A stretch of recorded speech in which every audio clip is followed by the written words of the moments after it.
Welcome back, everyone, to another episode of Frank Finance, where you can get your honest financial information and your questions answered. I am keeping track of all the questions that I have been getting in video requests that are out there, but I am putting those on hold for a video that I think is very important. I would really like to make a video that helps people start to think personal forecasting and budgeting. There's not a lot of really good templates out there for people to do this, and so I'm going to share my own personal template and walk through it. And remember, all of these documents will be in the Discord link below, where you can go in and use this for free underneath hashtag finance files. Alright, so like done before, we're going to get into some spreadsheets. There's going to be a lot of information on these spreadsheets because this is honestly the only way to budget and plan for the future. Whether it's on paper, it's in a spreadsheet, doesn't matter. There's going to be a lot of information, and the more information that you have, the more accurate you are, and the more that you're able to use that information to make future decisions. Alright, so what you have in front of you here is a net worth analysis. So what a net worth analysis does is it takes your assets less your liabilities, and that gets you to what is called a net worth value. If you were to sell all of your assets and pay off all your debt, that's what this number would be. So when you think of your assets, think of things like cash, investments, HSAs. If you have valued physical assets like a car or something that's very expensive you'd like to add in there, don't add in all of your one-off items. Your house, your 401k. Now thinking about your house, make sure you include what is that of the historical cost. Sometimes you could inflate it and use the market value, but then you have to exclude certain things like what you would have to pay a realtor to sell it. I just keep that one bucketed at what the value is when you purchased it. Now, what are things like debts? They are just simply as simple as they are there. Card debt, student loan debt, any other debt you might have for things like a boat or whatever have you, and then obviously a mortgage or a home debt as well. So just some things to keep in mind before we really get in the numbers is when you think of cash and investments, if you were to ever try to get grounded, I keep that bucket as, call it liquid cash. So what is your bank less what you owe your credit cards plus any investments you have? That's what I would think of as your cash and investment bucket. I have 2019 and 2020 in here as well as 2021 to think about where you're at today to help yourself get grounded, and then a 5-year outlook.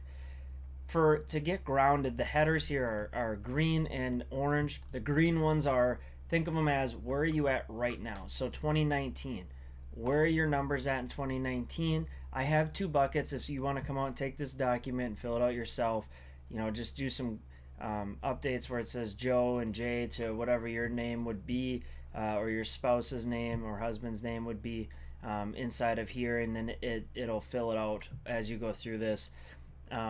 Take things from your bank statements, whatever, just fill out these pieces of information. If you have any questions or need help with starting off or how to do that, I can definitely help you with that. Myself, I actually have this all the way back to 2014, so I can always keep track of where I've been and where I've gone for the future so that I can pay attention to mistakes I've made or good decisions that I've made, and how that has helped me advance my financial position. So now when you think about getting that locked in where you're at today, this bucket here at the end, the only purpose of this 21 current is so that you could look at this at any point in time. So you can test your net worth today, a month, 6 months into the year, doesn't matter. And then what that will do is allow you to see how you're doing against your goal as well as how you're doing against a prior year, which all these percent changes are down at the bottom.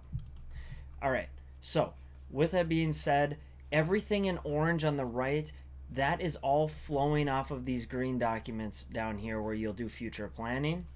And that is something that will flow into the front. So you don't have to change any of these, but it's a good thing to reference. So let's jump right into the 2021 actual tab. And one thing that I want to say is this is going to be very in-depth. It is a bi-month budget that you will build up. It will really help make everything pop. It is worth spending the hour on this to just fill it out and customize it to yourself. The idea here is you take your income less your expenses to get a budgeted cash flow. And then what you do is you compare that against your cash in that current month and you help try to get yourself grounded on how you're doing and so forth. So let's just open this up here and talk through it. So from an income standpoint, we'll start with this bucket here, okay? So all these plus signs on the left, if you're not familiar with it, up in the corners, you just open them up and they will open the groupings up for you. When it comes to your income by month, these individuals have just say $1,000 that they're getting bi-weekly or bi-monthly. This you'll have to fill out yourself. Maybe you have 3 different checks you get. Maybe you get a bonus. Maybe you have summer income. Do after tax value. What physically gets put into your bank account, put that into here, so that you can come up with a total income amount. So that income is set and go all the way across the year. Maybe it's the same, but some people might actually work more in the summer or more in the winter. That is something that you'll have to fill out and customize yourself, because those months might be your months where you really kick butt when it comes financially, where the other months maybe are tighter. Now when it comes to your expenses, I like to think of these in a couple different buckets. Household. So when you think of household, your rent, your heating, electric, internet, cable, water, sewer, recycling, garbage. Maybe you split rent and one person pays for it all and the other one then gives cash back, or maybe there's different things in here. So I put this in here just in case that's how you guys do it. And now when it comes to food, I also look at it in 4 buckets myself. I look at groceries, dining, work food. So if I spend money at work, entertainment. So if you like to go out and eat, just fill in how you feel the food looks. I just have illustrative numbers in here for fun, so that you can at least kind of go around and change them to your liking.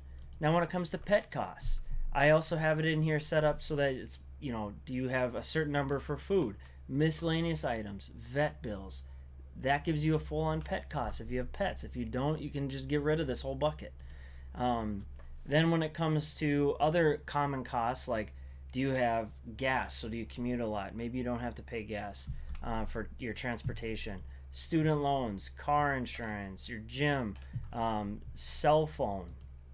Maybe you have other miscellaneous items you want to add in here. This is a good place to add them. Just by filling in these buckets, it will sum it up for you and get you a total expense. So now what does this do? This says if Joe is perfect this month, he's going to have a $75 loss in his cash. Meaning if he started with $5,000, it's going to end with $4,925. Meanwhile, Jade here has less expenses this month, and if Jade is perfect, there's going to be a $245 increase to their bank account. So then down here in this cash flow section, what I like to do in this one is this is where you can add in how many banks do you have, what dollars do you have here, okay? And right now this is just linked into that net worth tab. You can add this in yourself if you'd like. There's a few spots you'd have to add it into, but it's just linked into this part right here to where this is at to start. But you would obviously want to fill this in. Your investment account. What is your investment account if you have anything like that? What is your credit card limit? So what I do with this is whatever your limit is, let's say it's $5,000 or $10,000, then what you do is every month when you come in here, just come enter in your available balance. So this person's got $4,900 as their available balance, and this person has got $9,500 as their available balance. Perfect, right? So you could just come and enter that in. It makes life so simple to figure out where is your cash at, because it just flows it down for you. All right, if I haven't lost you yet, the next thing is that you would have to do is if you have any items that you want to have that are outstanding, call them accruals, items that are, maybe that you have a check that's outstanding, or you have a payment that you had to make, or maybe you have cash on the side that you haven't deposited yet. Anything that needs to be considered in that month that will impact your cash in a future month. If you want to add it in here, is a good spot for it. The other thing that I use this spot for personally is when I'm going through here and filling this out. Let's say that you want to add in, I haven't got my paycheck yet this month, and you want to add it into this spot. This is a perfect spot for you to do that. And then what this will allow you to do is it adds up where your bank account is against your credit card, against any items that you still have to pay or receive, and it will give you where is your cash at right now. And then it will let you see how are you doing against a prior month. So this is where, if I haven't lost you, this is where the fun takes in if you want to take it one step further. It's grouped down here below, but if you were to come down here on the bottom corner, there is a variance to budget. This is where it says, what was your budget estimate? So if you budgeted great, this person was going to lose $75 and this person was going to lose $245. Just so you can see it pop, here's what would happen if you ended the month with $6,500 and you ended the month with $2,500. Okay? Down here below, you see how it now says you were unfavorable to budget by $575 and you were unfavorable to budget by $255. Then you can come in here and say, well, you know, I got gifts for someone for $300. Okay, so I was unfavorable $300 because I purchased gifts for someone. Maybe you went on a vacation, right? And then you can do that to here. This allows you then to fill in, why did you miss your budget, so that you can be aware of what you're actually spending against what you planned. Okay, so I'm going to leave that where it is at the miscellaneous 1 and miscellaneous 2.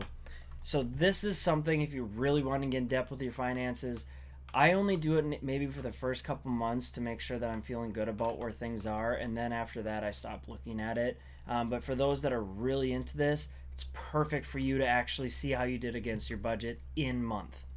Okay, so this is the big picture here. This is what you do. You go month by month and fill this out. This is your actuals tab, and then the part where I was talking about with the outlook, this is where in these extra tabs out here, you go fill for the next couple of years. Maybe it's just 1 year. You start with 1 year and you go fill, how do you think this year is going to look? So as you can see, it's very small on your screen, but it allows you to add in every single month, and then over in the total year, it will sum up.